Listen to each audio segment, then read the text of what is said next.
Desde la pujante, innovadora y hermosa ciudad de Medellín, en Colombia, iniciamos nuestra celebración de culto a Dios en íntima devoción.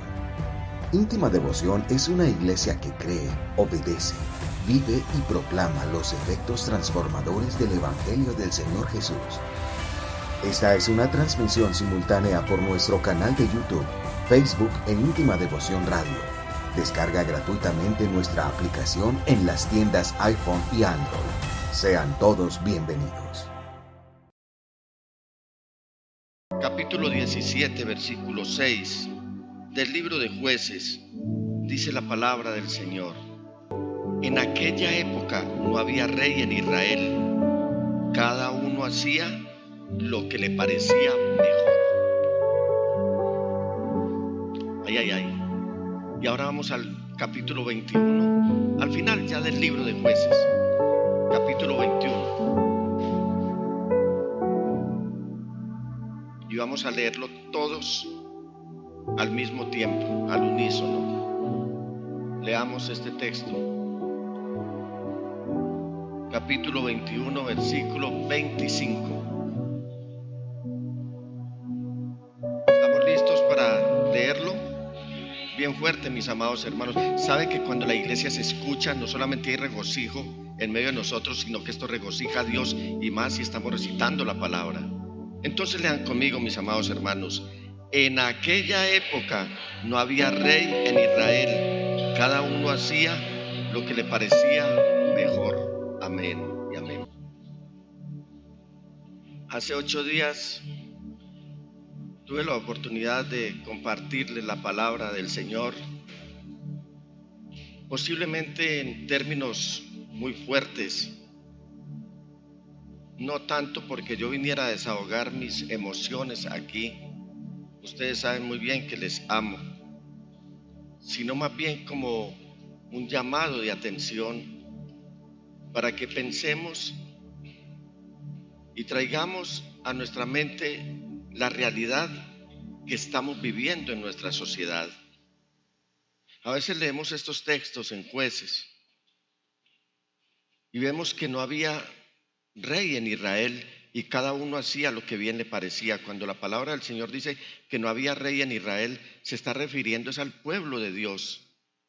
Israel para ese momento gozaba del glorioso privilegio de conocer al único Dios verdadero. Era, digamos, la iglesia nacional de Dios, porque anteriormente la iglesia del Señor era una nación. ¿Cuál era esa iglesia? Israel, con la que el Señor bregó durante mucho tiempo hasta que vino nuestro Salvador Jesús y ellos lo rechazaron, como dice el apóstol Juan. A lo suyo vino y sus coterráneos, sus paisanos no lo recibieron, mas a los que lo recibieron, a los que creen en su nombre, entonces ahí ya incluyó a los gentiles, a todos los que crean en el nombre del Señor Jesús y lo hayan recibido, les dio el derecho de ser llamados hijos de Dios. Un tiempo de caos era el que se vivía en ese momento en Israel. El mundo siempre vivió en el caos, pero donde se suponía que debía haber un orden, ya la iglesia del Señor para ese momento Israel se había vuelto anarquía. Mire, donde no hay un gobernante, el pueblo se desenfrena y entonces viene la anarquía. Cuando la palabra del Señor nos está diciendo aquí que cada uno hacía lo que bien le parecía, siempre me surge una pregunta: ¿qué bueno puede hacer una persona sin Cristo Jesús? ¿Cuál puede ser su comportamiento? Y mencionaba algunas tribus que al final, por haberse quedado atendiendo sus propios negocios, sus propias empresas, por haberse llenado de resoluciones, es decir, mucha bla bla bla, mucha palabrería, y vamos a hacer esto y vamos a hacer aquello y vamos a hacerlo de más allá, y tracemos toda esta logística y hagamos todo este trabajo.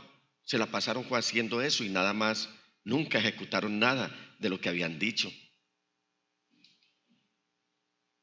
Desaparecieron esas tribus, no se volvió a saber nada de ellas.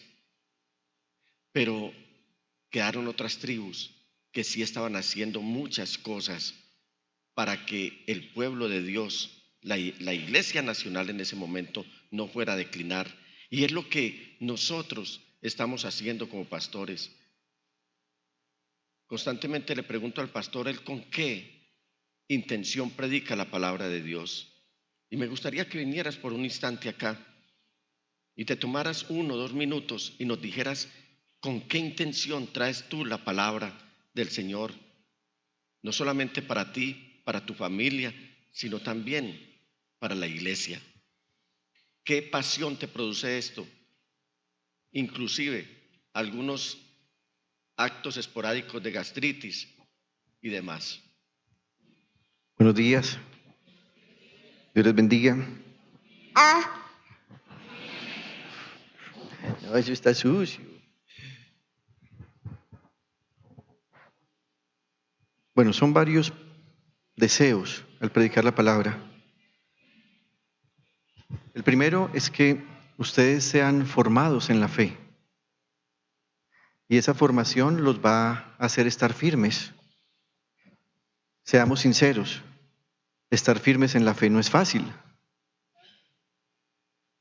Lo otro es que el apóstol Pablo dice que la palabra nos purifica. Así que uno de los propósitos es señalarles a ustedes sus pecados, pero mostrarles a la luz de la palabra de Dios el gran perdón que nos da el Señor.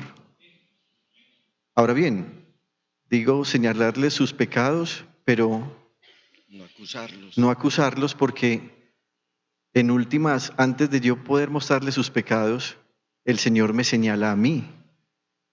Entonces, cuando estoy preparando la predicación, es lindo escuchar el Señor no mostrándome el rostro de algunos que han pecado por algo, sino señalándome a mí. Lo tercero es que ustedes sean sabios.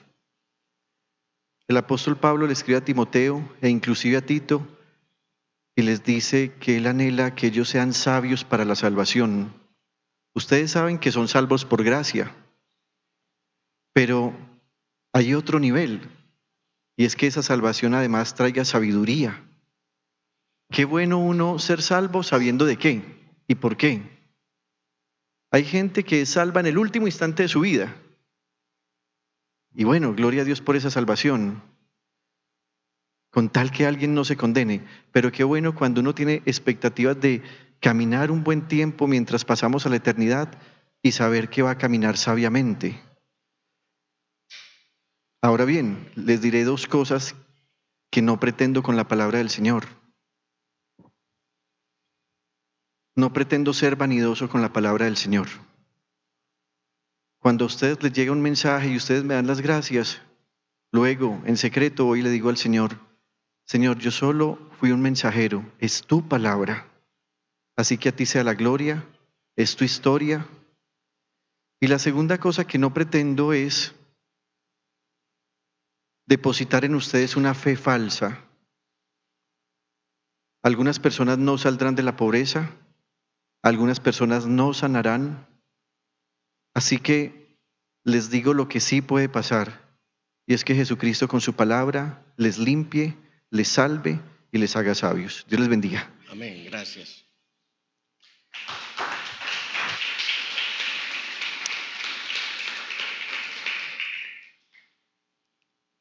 Y cada vez que he meditado en estos mensajes y cada vez que vengo a predicarles la palabra del Señor, no dejo de estar haciendo un paralelo entre lo que se estaba viviendo en Israel y lo que se está viviendo hoy en el mundo entero.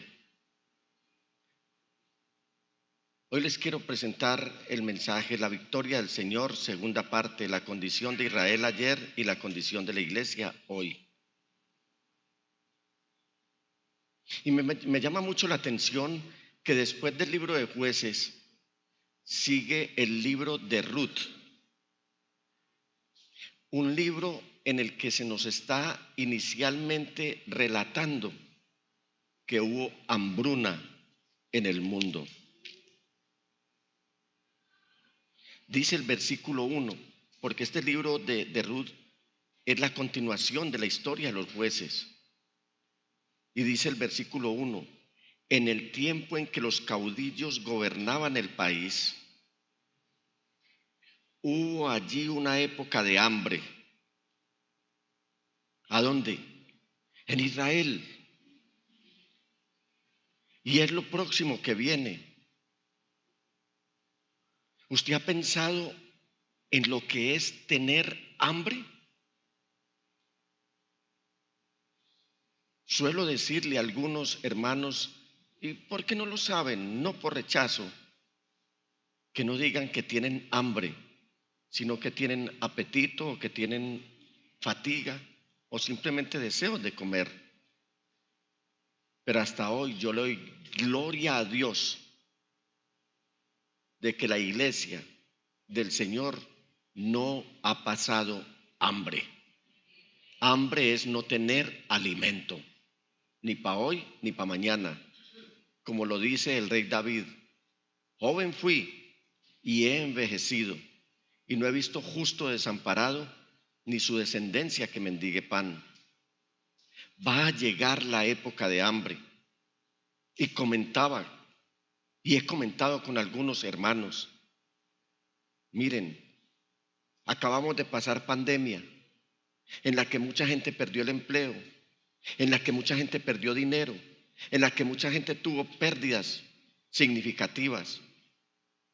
Pero siempre hubo alimento, ya sea porque los recursos de los gobiernos se empezaran a salir de las propias arcas del erario público y repartían a diestra y siniestra.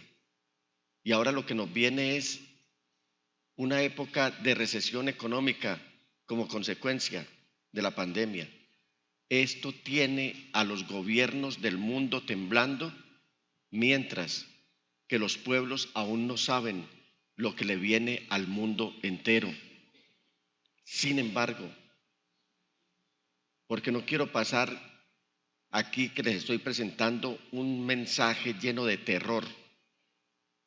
Es cierto que el Señor Jesús dijo que vendría época de hambre,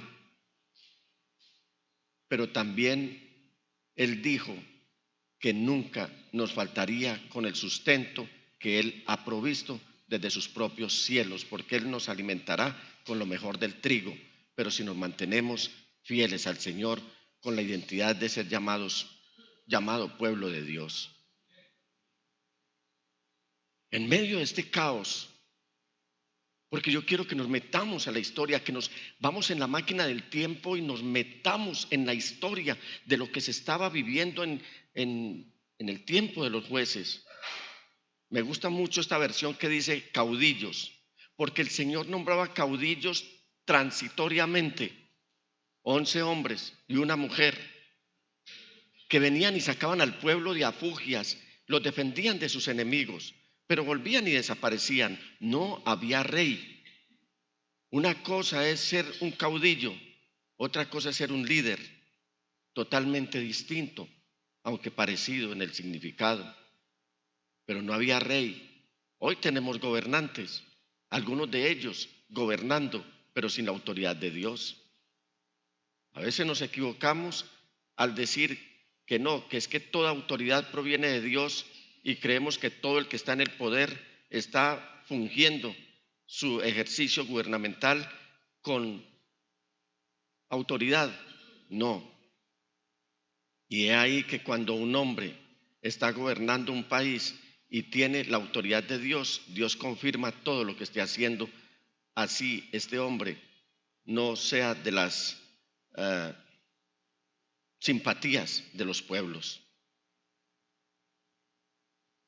Y cuando les estoy diciendo esta introducción a este mensaje, quiero decirles, además, que en el tiempo tan caótico que se estaba viviendo en el tiempo de los jueces, también el Señor otorgó una victoria muy especial al pueblo de Israel, porque el Señor aprueba la conducta de un hombre y cuando aprueba la conducta de un hombre le confirma el trabajo que le ha encomendado hacer.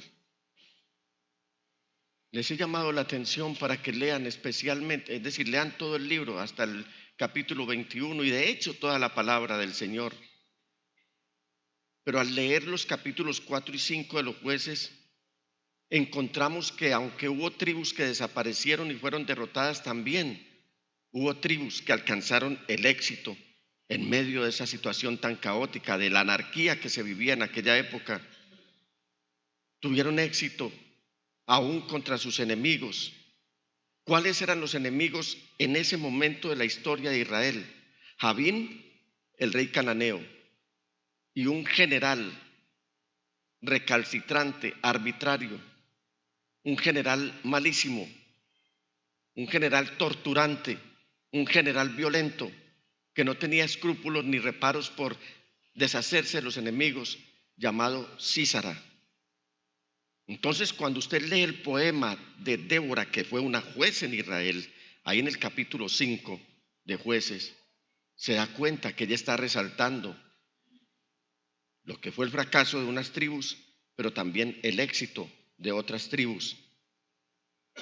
Yo por lo menos veo aquí 3 razones por las cuales Israel logró la victoria.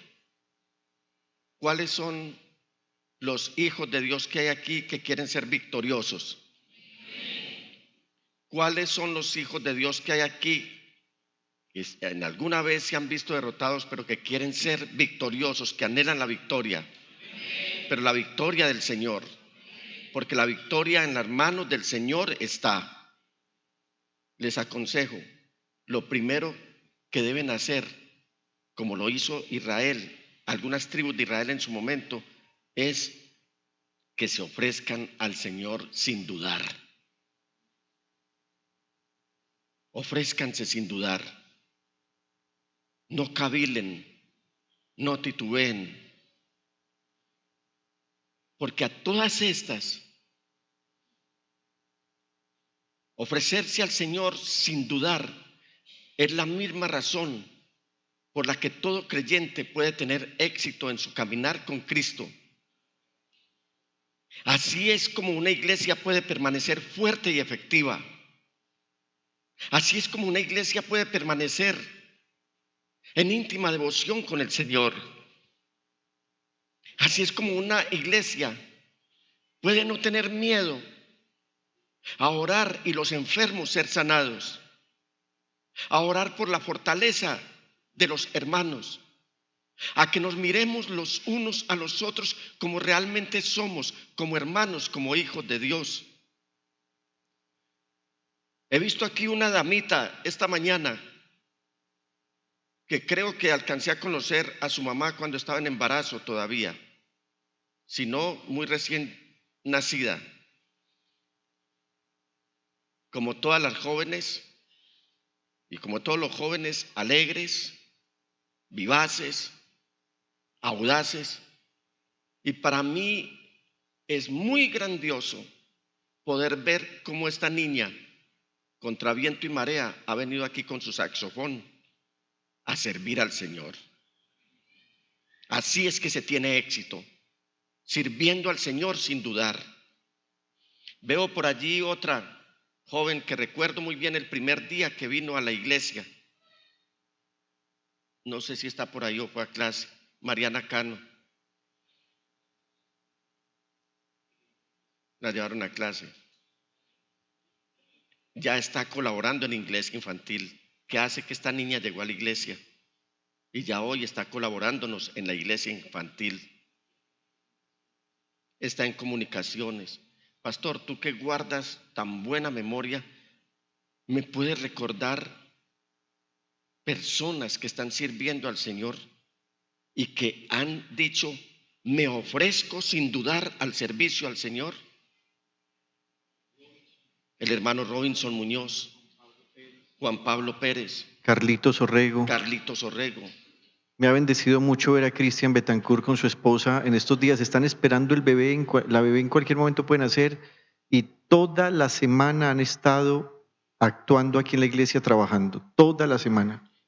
Hermano, se le ha pedido a Marcela que por favor que descansara y ella dijo no. Hasta el último hasta día. El último día. Hasta el último día.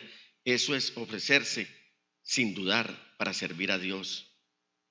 Veo hombres como Omar, que con su empresa y con su talento, con su profesión, nos ha permitido llevar con buenas expresiones de mensajes atractivos, lo que es el anuncio de los mensajes y todas las laminitas y los mensajes que les estamos entregando constantemente a ustedes. Veo al hermano Johnny. Recuerdo muy bien la primera vez que vi a este hombre, el hermano Mauro, en una galería donde siempre ha trabajado. ¿Recuerdas ese primer día? Sí, lo recuerdo. Lo saludamos y él muy tímidamente nos respondió, pero nosotros íbamos a otras cosas, a esa empresa. Y así, solamente por mencionar algunos, porque yo creo que Íntima Devoción se ha identificado porque el que se ofreció a servir al Señor se ofreció sin dudar.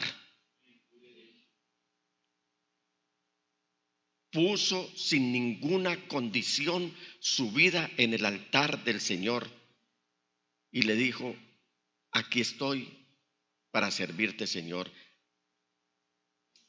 Henry, ¿ustedes ven a Henry? Por un lado, para el otro, se mueve. Tantos. Cuando llegamos a este templo vimos al hermano John cómo se movía para un lado, a Jaime, José Ramiro, la hermana Judy. Es que, mi hijo,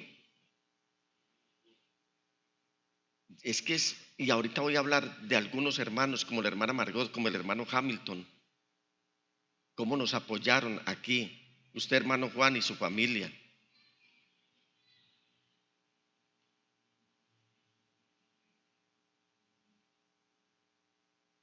Esta obra aquí, el Señor la ha bendecido, porque ustedes son exitosos, ustedes son prósperos como resultado de haberse ofrecido al Señor sin dudar. Alabado sea el Señor. Han respondido al llamado de Dios. Han dicho: Señor, aquí estoy, heme aquí, envíame a mí. Veía yo a la hermana Patricia hace como mes y medio que salió aterrorizada porque creyó que algo extraño había en los baños, un olor nauseabundo.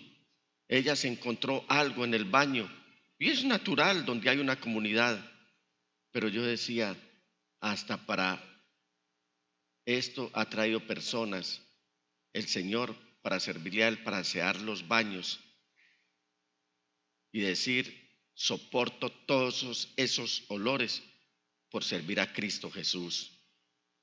Anoche hablé con una pareja, un matrimonio. Mientras empezaba el encuentro de los jóvenes, les dije: regálenme 5 minuticos. Y la primera pregunta que les hice fue: ¿cuáles son sus prioridades? Y mire, iglesia, ni que hubieran sabido a qué los había llamado yo, porque sin titubear los dos me dijeron: servir. Fue lo primero que me dijeron y empezaron a contarme todo lo que han tenido que enfrentar, pero que nada de eso los va a hacer desvanecer para prestar un servicio al Señor. Aquí en Jueces, capítulo 4, versículos 9 y 10, vemos a unas tribus como Zabulón y Neftalí que subieron con 10,000 hombres al mando de Barak, un hombre a quien Débora le dijo: usted por ser varón va a encabezar el ejército de Dios. Y este varón, que entre otras cosas ha sido muy cuestionado por algunos que se las dan de muy exégetas acerca de la palabra del Señor y quieren salir con novedades, y dicen que era un hombre cobarde que tuvo que llamar a Débora para que lo acompañara en esa campaña militar y enfrentar amenaza que había por parte del pueblo cananeo con Jabín y con Císara a la cabeza. Y yo no lo veo así. Yo veo a Barak que invita para ese momento a quien estaba recibiendo la voz de Dios para poder llevar a cabo la campaña militar, o sea, a Débora, porque Débora, junto con Miriam y hay otra dama que se me escapa, que fueron profetisas también. Entonces, él lo que está buscando es el respaldo de Dios en todo lo que va a hacer, y no porque se sentía acobardado al enfrentar las campañas militares que le tocaba enfrentar. Estos versículos nos están diciendo con cuántos hombres iban estas tribus. Versículo 9, versículo 10. Está bien, iré contigo, dijo Débora. ¿A quién le dijo? A Barak. Pero por la manera en que vas a encarar este asunto, la gloria no será tuya, ya que el Señor entregará a Císara en manos de una mujer. Así que Débora fue con Barak hasta Cedes, donde él convocó a las tribus de Zabulón y Neftalí. 10,000 hombres se pusieron a sus órdenes y también Débora lo acompañó. Estas tribus acompañaron a Barak. Estas tribus no titubearon, no dudaron. Hubo realmente 3 tribus que pelearon con Barak, pero hubo otras 2 que estaban dando apoyo logístico. Vamos a Jueces 5 para ver cuáles son. La tribu de Efraín, versículo 14 del capítulo 5. Algunos venían de Efraín, cuyas raíces estaban en Amalec. Benjamín estaba con el pueblo que te seguía. Desde Maquir bajaron capitanes, desde Zabulón los que llevan el bastón de mando. Empecemos con Efraín. Dice, algunos venían de Efraín, cuyas raíces estaban en Amalec. ¿Quién fue Amalec? Amalec fue uno de los enemigos más recalcitrantes y malvados que tuvo Israel. Amalec, con su ejército, no atacó a los hombres de guerra en su momento, cuando iban a la tierra, cuando Israel iba rumbo a la tierra prometida. Amalec atacó por la retaguardia, atacó a traición, atacó a hombres, ancianos y niños, porque era un cobarde, porque no tenía la capacidad y el valor y el coraje de enfrentar a los hombres de guerra. Ahora Efraín estaba poseyendo ese territorio de Amalec. Y entonces Débora en este poema está diciendo cuyas raíces estaban en Amalec. Y yo quiero decirles a ustedes, mis amados hermanos, ¿qué querrá decir Débora en este pasaje cuando dice cuyas raíces estaban en Amalec? Y le oré al Señor y pude percibir de parte de Él que les dijera lo que les voy a decir. Acuérdense, hermanos, dónde están ustedes si acaso el Señor no ha desposeído gente que les quería hacer daño, que los quería matar, y ahora les ha permitido tomar posesión del lugar donde están, en los trabajos, en el barrio donde está, en sus casas, la familia que usted compone. A pesar de que está en territorios que fueron hostiles a Dios, usted se ha mantenido y eso le ha permitido a usted entregarse de lleno, sin dudar, al servicio de Dios. No olvidemos quienes ocupaban este territorio en el que estaba Efraín asentado ahora. Y yo le digo a usted, hermano, no olvide dónde estaba usted, qué hacía usted, dónde lo encontró usted y a dónde le ha permitido el Señor estar hoy, para que ponga toda su vida al servicio de aquel que hoy lo tiene triunfante y lo tiene bendecido y no lo tiene desprotegido. Otra tribu, la de Benjamín. Dice, Benjamín estaba con el pueblo que te seguía. Quiero que centren su atención en la parte azulita, porque es el mismo texto, es el mismo versículo. Benjamín estaba con el pueblo que te seguía. Y ahí sí, mencionar a otros hermanos. Cuando llegamos aquí, solamente estoy contando lo más reciente de la historia de estos 19 años de íntima devoción. Y me estoy ocupando solamente de la iglesia local. No me estoy ocupando de la iglesia a nivel mundial. Pero aquí llegaban hermanos mientras estábamos trabajando de sol a sol, pastor, y nos brindaban apoyo. Nos decían, tengo alguna enfermedad, tengo algún impedimento, no puedo coger la almadana, no puedo coger un cincel, no puedo trabajar, hacer el trabajo material, pero nos traían algunos productos que servían para el alimento de los que estábamos trabajando aquí. Esos eran los de Benjamín. Seguía mucha gente.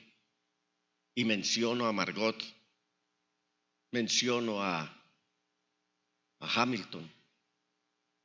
Tú te tomaste el trabajo de afectar para bendición tu presupuesto familiar y tomaste voto para poder atender los asuntos del nuevo lugar que habíamos adquirido. Creo que fue con alguien que te asociaste y tomaste la iniciativa. ¿Puedes decirme?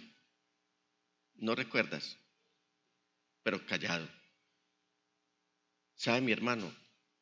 Es que cuando los hombres de Dios, cuando aquí hay gente que la palabra del Señor las está mencionando, nosotros debemos ser agradecidos y no olvidar lo que cada uno de ustedes ha hecho por la obra del Señor.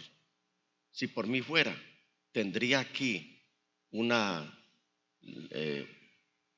láminas que se llama, algo bien lindo, con los nombres de cada uno de los que han colaborado, no solamente acá en Íntima Devoción, los colores, sino en el desarrollo de esta obra. Y puedo ver la cara aquí de muchos, estar siempre atentos, aún con el cuidado de la salud de sus pastores. Aquí ya tenemos ovejas que conocen muy bien a los pastores, por dentro y por fuera, porque nos han visto desnudos en un quirófano, como el doctor Cristian. Grupos de apoyo. Benjamín estaba con el pueblo que te seguía. Perdónenme, hermanos, que sea tan coloquial y como tan familiar al tratar este tema, este asunto. Pero es que todo esto lo estoy haciendo es para que ustedes valoren lo que quizás en su momento lo hicieron con mucho amor, pero que se les olvidó en el tiempo, pero que en los libros todo esto está escrito para el Señor traerles la victoria, para traerles la bendición, para hacerlos triunfantes en todo lo que hagan. Alabado sea el Señor.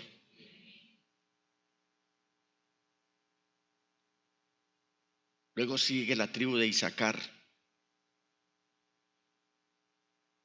Y me gusta como dice aquí el poema en el versículo 15 en su primera parte. Isaacar, punto y coma, Isaacar, lo repite. Estaba con Barak y tras él se lanzó a la batalla. Barak está liderando este pequeño grupo, un grupo de hombres que va corriendo hacia el valle detrás de él. ¿Pueden ustedes pensar lo aguerrido que era Barak, lo enérgico que era Barak, lo decidido que era Barak? ¿Cómo iría este hombre por la presa a enfrentar a los enemigos? Que Isaacar se le pegó porque se contagió de ese arrojo, de ese liderazgo que estaba mostrando Barak en ese momento.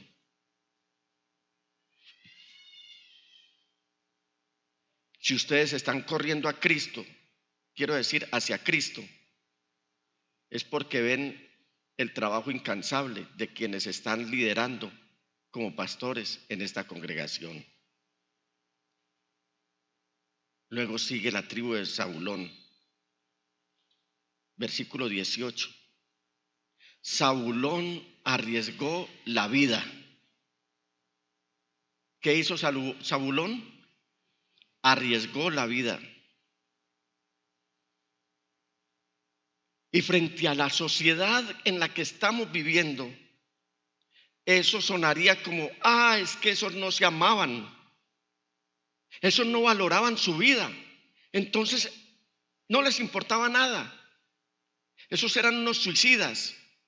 No, no es eso, porque esta palabra arriesgó su vida o esta expresión es idiomática, que en hebreo significa literalmente que estaban dispuestos a morir por la causa.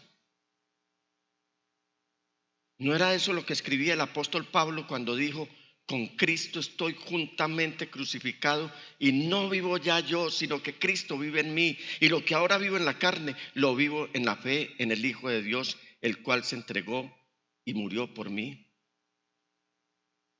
Cuando el hombre y la mujer de Dios se ofrece sin titubear, sin dudar, amados hermanos, no le importa aún su propia vida. Los miembros de esta tribu de Zabulón estaban dispuestos al 100% a usar sus cuerpos como armas, a usar sus vidas como armas, porque no tenían muchas armas para usar. Y dijeron: si nos toca poner nuestra vida como arma, pues la ponemos. Pero la victoria es del Señor, de eso estaban convencidos. Algunos recuerdan por películas, creo que por edad no, pero por películas sí, y la historia sí nos lo dice, de los pilotos japoneses que se lanzaban con sus aviones, los kamikazes, se lanzaban con sus aviones hacia los objetivos enemigos. No les importaba su vida porque estaban defendiendo una causa. Ellos usaron sus propios aviones, usaron sus propias vidas. ¿Por qué? Porque tenían muy claro que ellos tenían que defender a su país. Los voluntarios de la tribu de Zabulón estaban diciendo algo así como: no nos importa si volvemos de esta guerra, no nos importa si regresamos con vida. Estamos entregando nuestras vidas en esta batalla porque hay una causa noble que defender, es la causa del Señor. Y esta causa es la que nosotros tenemos que defender en medio de esta sociedad que todos los días se está descomponiendo, hermanos. Créanme, se está descomponiendo. Colombia especialmente ha caído en el nivel más ruin y más bajo de la moral, incluidos algunos pastores que como crápulas morales andan hablando y diciendo cosas que la palabra del Señor no ha dicho. Andan negociando los principios de Dios. Andan violando la palabra de Dios. Pero aquí en Colombia hay una iglesia que el Señor ha levantado como luz para esta nación. Y créanlo o no, esa iglesia sigue brillando y no les importa su vida como para aceptar su muerte por la causa del Señor. Hay un texto que está en Apocalipsis, en el capítulo 12 y versículo 11. Ellos lo han vencido. ¿A quién? Al acusador de nuestras vidas, al que nos ataca constantemente. Ellos lo han vencido por medio de la sangre del Cordero. ¿Por medio de quién lo han vencido? Al acusador de nuestras almas, entiéndase a Satanás. Por medio de la sangre del Cordero. Esa es la verdadera arma nuestra. Y por el mensaje del cual dieron testimonio. No valoraron tanto su vida como para evitar su muerte, para evitar la muerte. Iglesia, incline su rostro y dígale al Señor: Señor, ayúdame a tener el espíritu que acompañó a los de la tribu de Zabulón. Hoy pongo mi vida a tu disposición, Señor. Hoy pongo mi vida a tu servicio. No voy a negociar nada, ni me voy a dejar llevar por esta sociedad que me está acusando de religioso, de legalista, que me está llamando todos los días a que pruebe, así sea un poquito del mal, una pequeña dosis del mal, que eso me va a hacer libre. Eso es un engaño. Eso lo que me lleva es a la esclavitud. Señor, ayúdame a que en el altar de Dios siempre esté dispuesto para servirte las 24 horas del día. Otra tribu, la tribu de Neftalí. Dice el versículo 18, Neftalí en las alturas del campo. ¿Qué querrá decir aquí Débora en este poema? Está diciendo que los voluntarios de esta tribu estaban pidiendo el punto más difícil de la batalla. Barak, seguramente le decían: dinos dónde está lo más crudo de la guerra. Dinos dónde es lo más difícil. Dinos dónde es que está la gente más fuerte de los amalecitas. Dinos dónde se necesita de nuestra ayuda. Queremos estar allí. ¿Cuántos quieren estar en lo más duro de la batalla?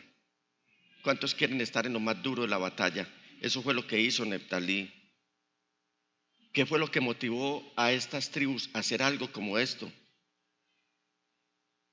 No había propagandas de televisión, no había mensajes motivacionales, no había campañas del ejército llamando a los jóvenes a que se alistaran para presentarse ante el mismo, ante el ejército. No había carteles en la calle pidiendo ayuda o voluntarios. Algo así como que dijera: únete al ejército de Barak y descubre tu potencial, descubre tu fuerza, descubre tu capacidad militar. Sin embargo, estaba la siguiente promesa: si usted, y está vigente esta promesa hoy, si usted está dispuesto a ir y pelear contra Jabín y sus carros errados, Dios dijo que estaría con nosotros. Si usted está dispuesto a ir a pelear, mi amado hermano, a hacer la lucha espiritual como debe ser, Dios ha prometido que está con nosotros, porque la victoria no es nuestra, la victoria es del Señor. En el versículo 31 del capítulo 5 de Jueces dice: así perezcan todos tus enemigos, oh Señor, pero los que te aman. ¿Cuántos quieren recibir esta promesa en esta mañana? ¿Cuántos aman al Señor? ¿Puede expresárselo? Esa palabra tan difícil de expresar al cónyuge, a los hijos, al papá, a la mamá. Esa palabra que es difícil aceptar, un te amo. ¿A cuánto les da dificultad recibir o dar un te amo? Hoy es una oportunidad para que usted rompa ese esquema y le diga al Señor: te amo. ¿Quiere decírselo en esta mañana? Bien fuerte, pero a viva voz, abriendo los labios, no en murmullo. ¿Quieren hacerlo conmigo? Dígalo conmigo bien fuerte: te amo, Señor. Y usted recibe esta promesa: pero los que te aman sean como el sol cuando sale en todo su esplendor. Reciban esta bendición en esta mañana. Y este debe ser nuestro motivo para servir efectiva y diligentemente también. ¿Cuál era su motivo? El amor por Dios, el amor hacia Dios, el amor por su palabra, el amor por la iglesia. Eso es lo que los motivaba y los alimentaba y les daba fuerzas para salir a la batalla. El apóstol Pablo dijo en la segunda epístola a los Corintios, en el capítulo 5, versículo 14: el amor de Cristo nos obliga porque estamos convencidos de que uno murió por todos y por consiguiente todos murieron. El Señor Jesús le dijo a Pedro después de su resurrección: Pedro, ¿me amas?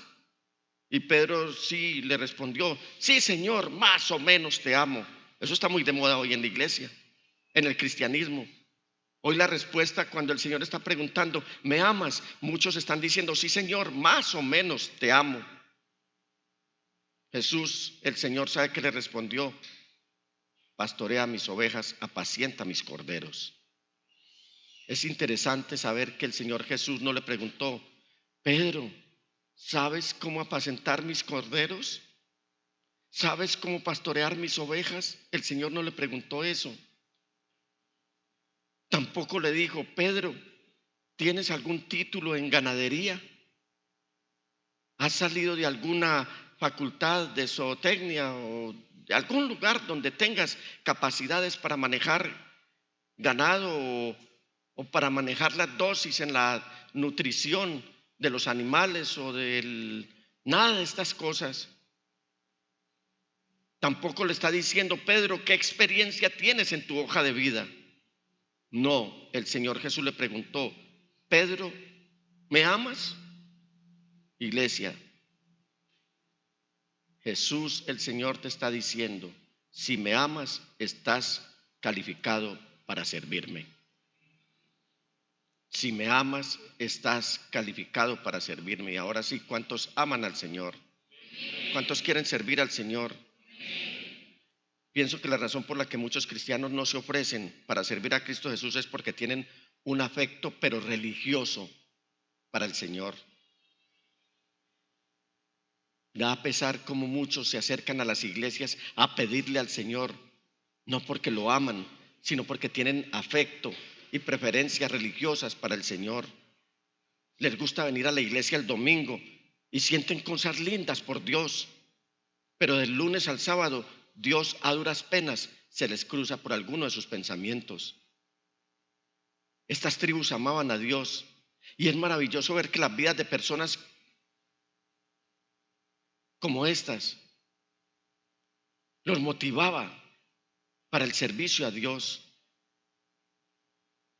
Puedo decir cientos para no exagerar, decenas de testimonios de ancianos que usted de pronto no los ve aquí, sino en el culto del domingo. Y digo ancianos y personas mayores, no los ve sino en el culto del domingo. Pero cada que uno se los encuentra, la expresión es, pastor, estamos orando por ustedes y por la iglesia. Muchos testimonios hemos recibido. Hermanos que de pronto no los vemos con mucha frecuencia, pero que le traen a uno un bálsamo, le traen a uno un ungüento tan especial cuando le dicen a uno, pastor, puede que no me veas muy seguido en la iglesia por mis asuntos de salud, por muchas razones, pero te estamos apoyando en oración a ti, a tu familia y a la iglesia. Eso es importante, eso es valioso y eso es vital para la iglesia y para nosotros como pastores. Hay otra razón por la que los israelitas tuvieron éxito, es que confiaron en Dios y nunca pidieron explicaciones. Nunca dijeron ¿por qué? ¿Y por qué a mí? ¿Y por qué esto me toca a mí? Nunca dijeron nada de estas cosas.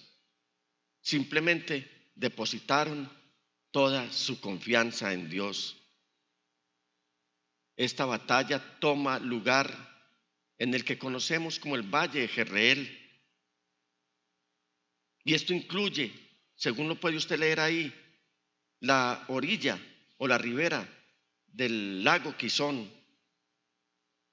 Allí regularmente esto permanecía seco. Este era un lugar perfecto para esos carruajes, para esos tanques de guerra de los cuales hacía alarde Sísara. Por ahí podían pasar fácilmente. Sin embargo, Dios, el Señor, le reveló a Balac a través de la profetisa Débora que ahí sería exactamente donde el Señor les daría la victoria. ¿Ha pensado usted que donde hoy se sienten triunfantes sus enemigos, es ahí mismo donde el Señor le va a dar la victoria a usted?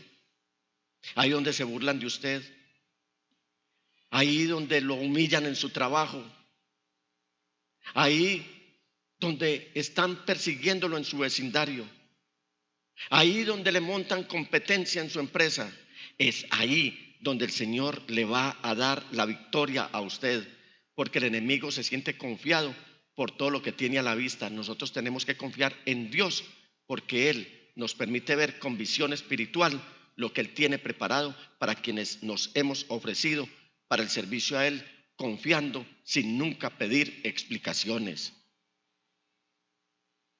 Aquí los soldados yo no los veo diciendo, ok, Barak, muy bien, Barak. Aquí estamos los 10,000 soldados listos para ir a la batalla. ¿Dónde vamos a pelear? ¿Cuál es la estrategia? No están preguntando nada de estas cosas.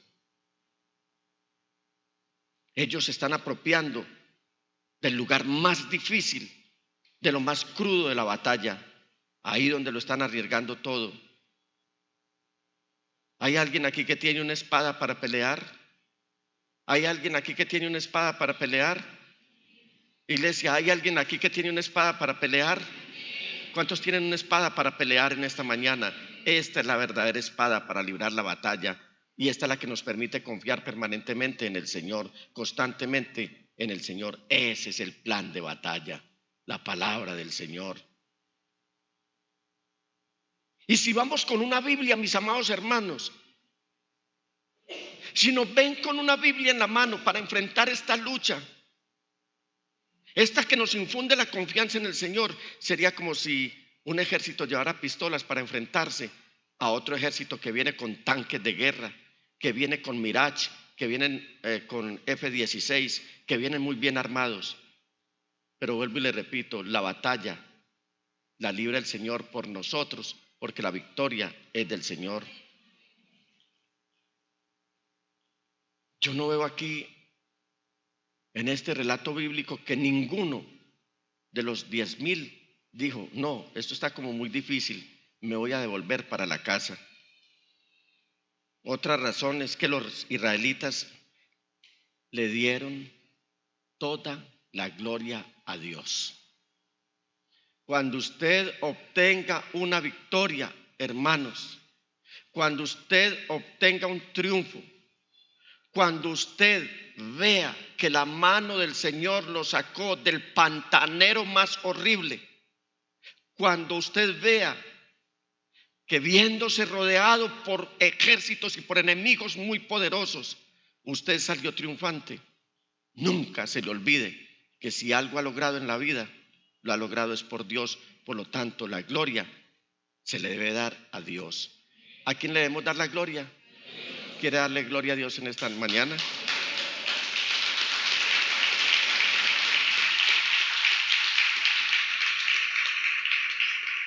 Débora dice en el versículo 3 del capítulo 5, oigan reyes, escuchen gobernantes, yo cantaré al Señor, tocaré música al Señor, el Dios de Israel. Ese es darle la gloria a Dios. La alabanza no es un relleno para el culto. Hemos visto cómo el Señor ha venido también después de ese miedo que produjo la pandemia, en el que todavía amordazados por un tapabocas no podíamos tener la libertad de cantar. Pastor, ¿no notas por esa época que aún así, con ese calor incesante, con un tapabocas, aquí se levantaba la alabanza al Señor?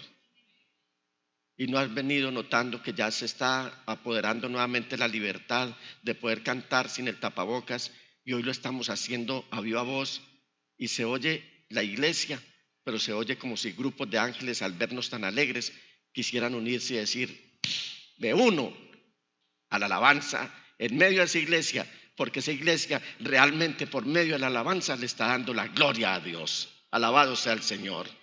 ¿Quieren darle gloria a Dios? La victoria es del Señor. Y ahora nos preguntamos, ¿qué pasó ese día en el valle del Jerrel? Ahí donde Javín y Sísara se sentían tan seguros de derrotar al pueblo de Dios. Dice la palabra del Señor en el versículo 15, ante el avance de Barak. ¿Recuerdan cómo iba Barak? Y cómo se le unieron los de Zabulón, se le pegaron. El Señor desbarató a Sísara a filo de espada con todos sus carros y su ejército, a tal grado que Sísara saltó de su carro, y ese que venía tan armado, ese que venía tan lleno de tanques, con tanta logística, con todo ese arsenal, dice que huyó a pie. Alabado sea el Señor. Huyó a pie, porque por un camino podrán salir contra ti, pero por 7 huirán, porque la presencia del Señor está contigo y el Señor es el dueño de la victoria. Alabado sea el Señor.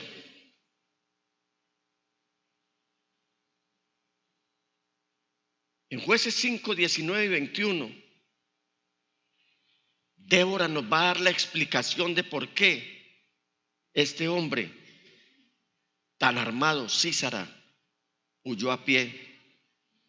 Vamos a leerla por un momento. Versículo 19. Los reyes vinieron y lucharon junto a las aguas de Megiddo. Los reyes de Canaán lucharon en Tanac, pero no se llevaron plata ni botín. Iglesia, prestémosle atención a esto. El Señor está listo para cerrar la boca del devorador que está coqueteándole a la bendición que Él te ha dado. Aquí lo está diciendo la palabra. Cuando el enemigo ataca, no se llevará plata ni botín. ¿Por qué? Porque desde los cielos lucharon las estrellas, desde sus órbitas lucharon contra Sísara. El torrente Quizón los arrastró, el torrente antiguo, el torrente Quizón. Marcha, alma mía, con vigor. Digan conmigo en esta mañana los que por alguna razón se sienten débiles: el Señor está dándome fuerzas, aunque no tenga ninguna. Digan conmigo: marcha, alma mía, con vigor. Alabado sea el Señor. ¿Por qué? Porque es ahí mismo donde el Señor desbordó una tempestad, en ese lugar que para ese momento estaba seco y que se creía propicio para la victoria de Javín y de Sísara. En ese momento el Señor desbarató una tempestad, provino una tempestad tan fuerte que los arruinó. Y lo más curioso es que los cananitas, que tenían al dios Baal como el dios de la tormenta, ahora es una tormenta la que los está destruyendo, porque quien confía en los ídolos fracasará, pero quien confía en el Dios verdadero siempre tendrá la victoria. Alabado sea el Señor Todopoderoso. Esta intervención de parte de Dios, las estrellas han luchado desde el cielo, ha derrotado y ha puesto en vergüenza a ese ídolo en el que los cananeos habían confiado. Esta tormenta derrotó a todos los ejércitos enemigos y derrotó a Sísara, el gran general.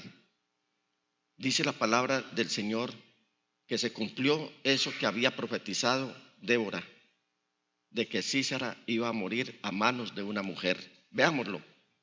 Capítulo 4, versículo 16. Barak persiguió a los carros y al ejército hasta Jaroset Goyín. Todo el ejército de Sísara cayó a filo de espada, no quedó nadie con vida. Mientras tanto, Sísara había huido a pie hasta la carpa de Jael, la esposa de Eber el kenita, pues había buenas relaciones entre Javín, rey de Hazor, y el clan de Eber el kenita. Jael salió al encuentro de Sísara y le dijo: adelante, mi señor, entre usted por aquí, no tenga miedo. Sísara entró en la carpa y ella lo cubrió con una manta. Tengo sed, dijo él, ¿podría darme un poco de agua? Ella destapó un odre de leche, le dio de beber y volvió a cubrirlo. Párate a la entrada de la carpa, le dijo él. Si alguien viene y te pregunta: ¿hay alguien aquí?, contéstale que no. Pero Jael, esposa de Eber, tomó una estaca de la carpa y un martillo y con todo sigilo se acercó a Sísara, quien, agotado por el cansancio, dormía profundamente. Entonces ella le clavó la estaca en la sien y se la atravesó hasta clavarla en la tierra. Así murió Sísara. Barak pasó por allí persiguiendo a Sísara y Jael salió a su encuentro. Ven, le dijo ella, y te mostraré al hombre que buscas. Barak entró con ella y allí estaba tendido Sísara, muerto y con la estaca atravesándole la sien. Aquel día Dios humilló en presencia de Israel a Jabín, el rey cananeo, y el poder de los israelitas contra Jabín se consolidaba cada vez más hasta que lo destruyeron. De esto vuelve y lo toma ya en el poema Débora, y en el capítulo 5 dice: sea Jael, versículo 24, sea Jael esposa de Eber el kenita, la más bendita entre las mujeres, la más bendita entre las mujeres que habitan en carpas. Sísara pidió agua, Jael le dio un somnífero, que es la leche. Jael le dio leche. En taza de nobles le ofreció leche cuajada. Su mano izquierda tomó la estaca, su mano derecha el mazo de trabajo. Golpeó a Sísara, le machacó la cabeza y lo remató atravesándole las sienes. A los pies de ella se desplomó, allí cayó y quedó tendido. Cayó desplomado a sus pies. Allí donde cayó, quedó muerto. Alabado sea el Señor. Hermanos, terminando este mensaje, usted quizás se ha rendido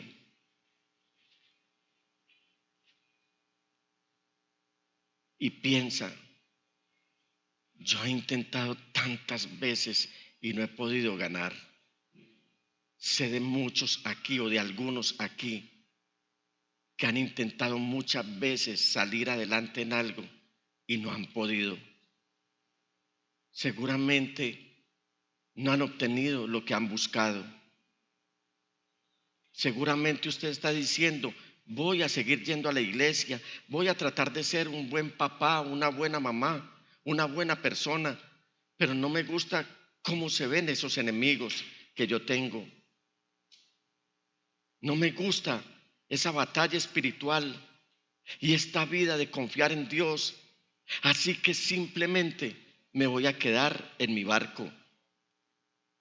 Entienda, mi amado hermano, que si esa es su situación, que Dios quiere que aprenda cómo se pelean las batallas y tiene la gracia suficiente para enseñarle toda la estrategia para que lo haga. Todos conocemos lo que es una jirafa. La hemos visto por televisión o en láminas. ¿Ustedes la han visto? Y había una expectativa muy grande en un zoológico donde una jirafa estaba a punto de dar a luz. Todo el mundo estaba expectante hasta que llegó el momento. Salió la jirafita. De entrada, la jirafa da a luz de pie. Por lo tanto, la jirafita apenas naciendo ya le toca una caída por lo menos de 2 metros. Hasta ahí, ya eso sería como un golpe moral. Como saliendo de la mamá, la jirafita ahora tiene que caer de una altura por lo menos de 2 metros. Hay alegría. Y esto produce alegría, el alumbramiento de un ser. Pero hay algo que sorprende a quienes están allí. Y es que la jirafa le da una y otra patada a la criatura que acaba de nacer. Y otra patada. Y cuando la jirafita ya se pone de pie, porque prácticamente nace y empieza a caminar, llega y le da otra patada, y ya eso exaspera a los espectadores. Y dicen: ¿cómo es posible que esto esté sucediendo? Que este animal le esté dando pata a su propia criatura. Mientras la bebé jirafa está mirando, la gente está aplaudiendo. Iglesia, quizás ahora usted se encuentre tirado en el suelo. Quizás haya alguno que esté derribado. Quizás haya alguno que esté afligido, que esté agotado. ¿Sabe por qué la jirafa hace eso con el bebé? porque quiere que camine inmediatamente, porque si no hay enemigos que lo quieren destruir. Quizás lo que estás viviendo ahora viene de parte de Dios, que te está atrayendo la atención para que no caigas prisionero del depredador de nuestras almas, del adversario, de Satanás. Quizás estás ignorando a Dios y hasta abusando de Dios, pero hoy el Señor te está recordando que la victoria es de Él y que quiere obtener esa victoria por medio tuyo. Y por lo tanto, en medio de esta situación que para ti es caótica, te está enseñando cómo levantarte, cómo permanecer de pie, cómo pelear tus propias batallas, pero confiando siempre en Él. Nunca lo olvides, iglesia, sin importar cómo se vean las circunstancias, la batalla y la victoria son siempre del Señor, y Él siempre es soberano y está en control de todo. Amén, amén y amén. Desde la pujante, innovadora y hermosa ciudad de Medellín, en Colombia, hemos transmitido la celebración de culto a Dios en íntima devoción. Íntima Devoción es una iglesia que cree, obedece, vive y proclama los efectos transformadores del Evangelio del Señor Jesús. Descarga gratuitamente nuestra aplicación en las tiendas de iPhone y Android y síguenos en Facebook, YouTube, Instagram y Twitter como Íntima Devoción. Hasta pronto.